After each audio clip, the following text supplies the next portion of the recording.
Ahojte, vítam nás pri našom ďalšom videu. V tomto videu si ukážeme, ako lepíme PPF fóliu na svetla my. Následne môžete vidieť, ako si svetlo vyleštíme od malých škrabancov.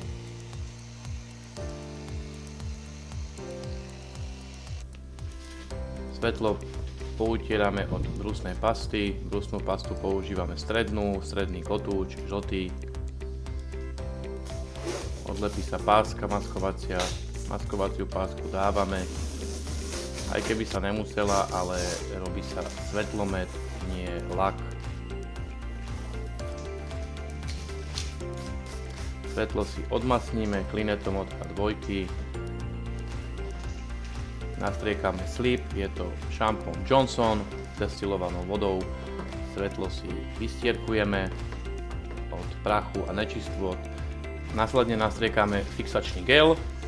Nastriekame alkohol na svetlo a taktiež nastriekame alkohol aj na fóliu.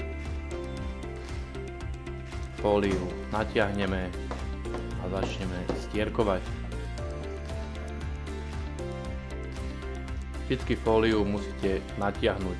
Tu už môžete vidieť, pre vás sme si pripravili takto s pomocou pásky, aby ste to lepšie videli. Pásku si natiahnete a režete z vonkajšej strany pásky zhruba pár milimetrov.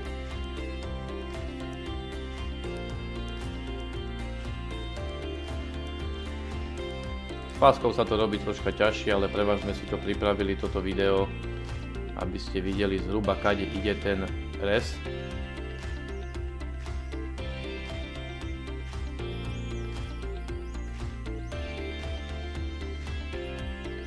Na nožík sa netlačí, potrebujeme prerezať iba fóliu, nie poškrábať svetlomet.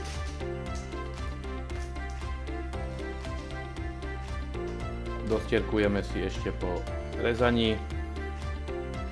Následne môžete vidieť ďalšie rezanie s tým, že páska je troška vyššie, aby sa dala zahnúť pod blatník. Ten zvuk, čo počujete, je zvuk rezania fólie. Tým pádom nejdete do svetla. Keď budeme mať všetky hrany orezané, následne si zoberieme fén alebo párny čistič a všetky hrany, ktoré sme rezali, si zatavíme buď tým fénom alebo tým parákom. Robí sa to z dôvodu toho, aby sa lepidlo pri hranách aktivovalo a lepšie prilnulo k svetlu.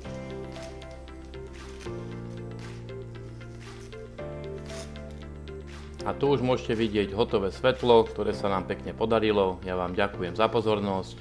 Čaute.